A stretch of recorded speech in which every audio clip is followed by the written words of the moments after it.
در این روز سید جمعه دعای نیک برای دوستانم. الها قامتش را خم نگردان، دو چشمش را پر از شبنم نگردان، نصیبش خنده بر لب بگردان، دلش را جای درد و غم نگردان. خدایا حال او را خوش بگردان، ز عمر نازنینش کم نگردان. تو او را از بلاها دور بگردان، مریض و در پی مرهم نگردان.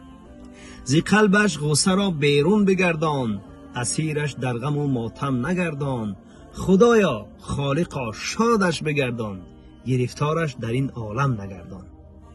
در این روز مبارک از الله تمنا میکنم که تو را دوستم در جنت در همسایگی محمد مصطفی صلی الله علیه و سلم قرار دهد. تو نیز در حق ما دعا کن. فداك مدامعي شوقا، فداك قصائدي حب.